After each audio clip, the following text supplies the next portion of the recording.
نعم، المعركة فعلا قد بدأت أبوابها فعلا الآن. المعارك، الاشتباكات مستمرة على محيط بن وليد، وبداية لحروب شوارع داخل المدينة تحديدا.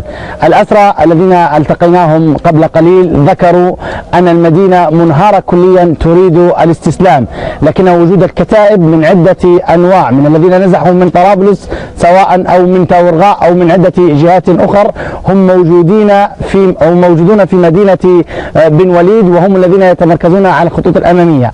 قبل قليل كان هناك عدد من الجرحى في صفوف الثوار، كذلك ارتفاع أو وجود قتيلين في صفوف الثوار، إضافة إلى أسر 8 من كتائب القذافي وقتل العديد منهم.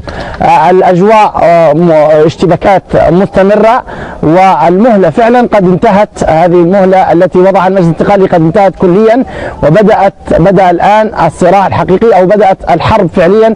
محاولة دخول الثوار للمدينة، دخلوا إلى وسطها ثم رجعوا، والآن تجرى اشتباكات بين الثوار وكتائب القذافي. هناك صواريخ جراد، العديد من صواريخ الجراد موجهة صوب الثوار، وقد أطلق العديد منها، إضافة إلى وجود شبه حرب شوارع في مدينة بن وليد. هذا تحديدا الأمر الذي يكون واضحا. سبق لأحد وجهاء مدينة بني وليد أن قال بأن معظم سكان بني وليد هم تقريبا مع دخول الثوار للمدينة بسلام، وأن هناك فئة فقط مغرر بها هي التي تحمل السلاح. هل يتوقع نعيم أن تلقى قوات الثوار مقاومة يعني قوية في داخل المدينة؟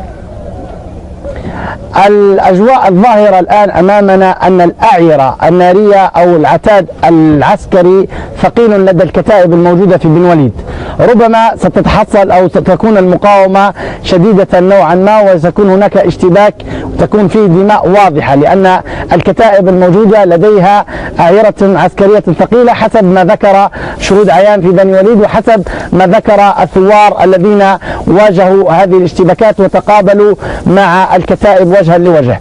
هذه الأمور إضافة إلى وجود منصات لإعداد صواريخ سكود، كان الناتو قد قصفها مساء اليوم في مدينة بن وليد، وقد قصف العديد منها، إضافة إلى دخول الثوار وإعطاب أيضا العديد منها. المدينة من الداخل كلها أهلها سلميون يريدون الاستسلام والانضمام للثورة، ولكن هذا الطوق الذي هو موجه عليهم من قبل الكتائب هو ما يمنعهم. وجود الأعيرة الثقيلة، وجود الأسلحة في يد هذه المجموعات أو الفلول التي جاءت من شتى المناطق بعد تحريرها هو ما يمنع بني وليد، ويجعل الأهالي متربصين ماكثين في بيوتهم، يخافون على أنفسهم، ينتظرون دخول الثوار. الأيام أو المدة، الساعات القليلة أو القريبة هي كفيلة بأن تعطي وضوحا للجبهة وما هو التطور الجديد. نحن في أوضاع الآن في ساعات يحصل فيها تطور يومي أو تطور سريع في الاشتباكات الحاصلة، في عدد القتلى، في عدد الأسرى الذين يأتون بهم.